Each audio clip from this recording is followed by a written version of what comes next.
Hi guys, how are we? Hope you had a good summer. We're back. We're going to finish off plumbing in the basin. So we've put the slotted waste in, we've looked at types of traps we can have, we've connected the waste pipe work to the traps. Today we need to connect the water supply to the taps. Let's go.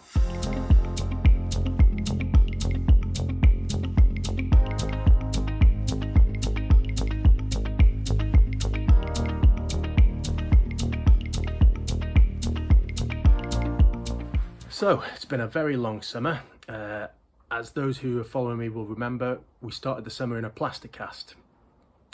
I had 6 weeks in plaster, and the fracture that I had when the plaster came off hadn't healed. So the plan was to give me an operation to put a plate on the outside, which not ideal, but hey, there we go. So August the 22nd, which was bank holiday weekend in the UK, we went to have pre-op on the Thursday, passed all the pre-op. Then the plan was to go and see the consultant, do the paperwork, ready for the operation. He'd changed the plans. The plate he was going to put on, he decided against it, and he'd spoken to the team and they were going to stick an external cage on, like the big scaffolding, which I asked him, will I be able to drive? And he said, eventually maybe. That means no, so that would have been 6 months sat at home again. So luckily, he sent me for an x-ray, and the fracture that was still there after the cast came off had healed, as you can see. So happy days, got a bank holiday weekend, and yeah, so life is now back to normal. I'm allowed to walk gingerly without crutches, so I've got to be very careful what I do, but yeah, I've got a bit of freedom back for the first time in almost 2 years, which is fantastic. So anyway, that's enough about me. Hope you guys are well. So what we're going to be looking at today is connecting the pipe work, the 15mm, to the taps. So let's have a look at what we've got. So 9 times out of 10, when you buy a new tap, you're going to get a kit, and inside the kit you're going to get the tap, and you're going to get some flexible hoses which connect into the tap and then onto the pipe work. So theoretically there's not a lot of thought process going into it. You just have to make sure the pipe work is long enough to meet the hose, connect them, and off you go. You will run into a few snags though, depending on where your isolation valve is, how you attach the connecting compression joint on the flexi to the pipework. So I just mentioned about buying a new tap and you getting a kit in a box with the tap and the hoses, etc. So this is me just building up a kitchen tap. So the 2 hoses screw into the bottom of the tap. Make sure when you do that, you only do them finger tight.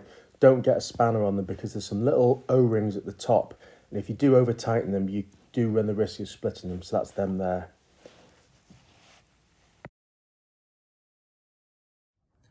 So if you've been following me, we should be somewhere around here.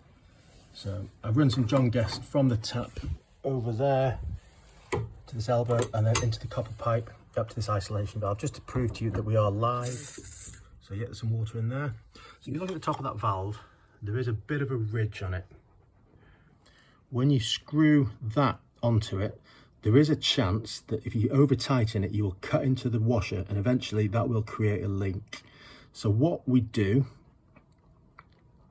is there's lots of options we can do.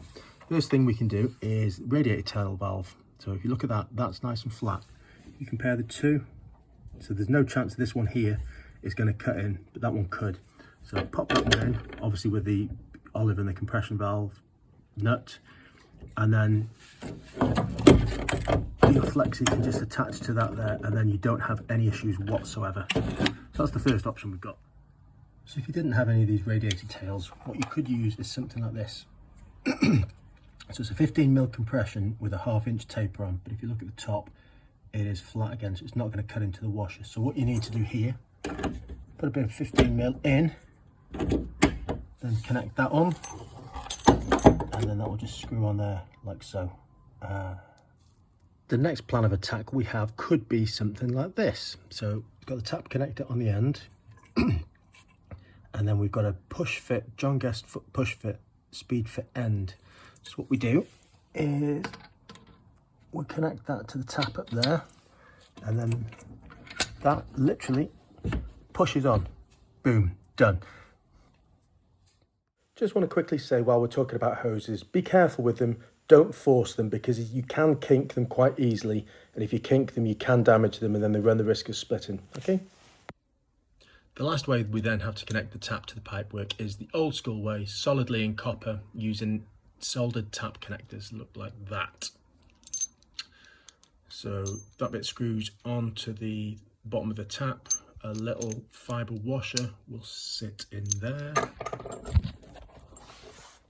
like so. And then your pipework solders onto that bit there.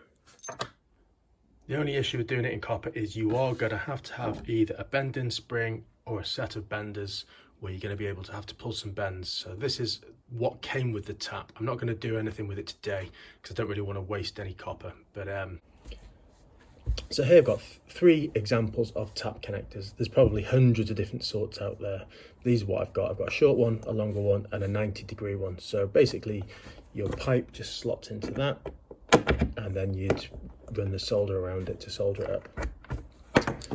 So it's just a 1/2 inch thread with a little seat on the pipe, so this one shows it a little bit better. And then your fibre washer sits onto that, and then you screw it to the bottom of the tap nice and tight.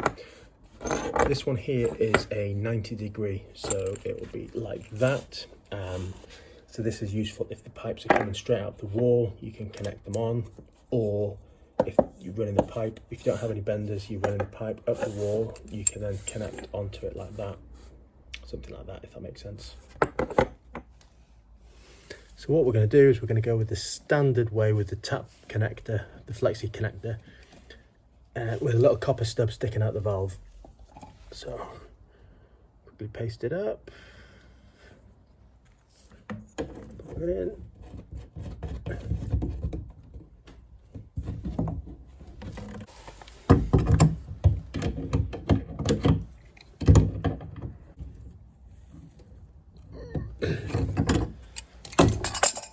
I mean, this is far too long, this flexi. It's all I've got, but it just gives you an idea of what we can do.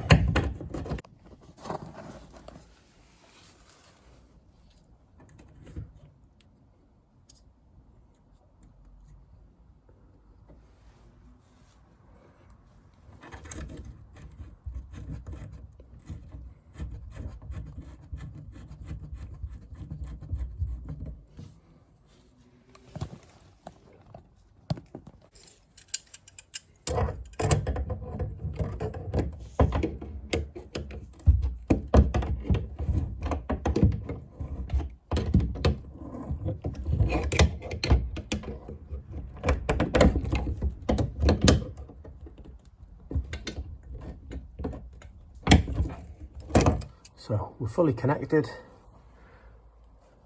up to the tap. The waste is all connected, running outside. Houston, we have a problem. The tap is completely seized.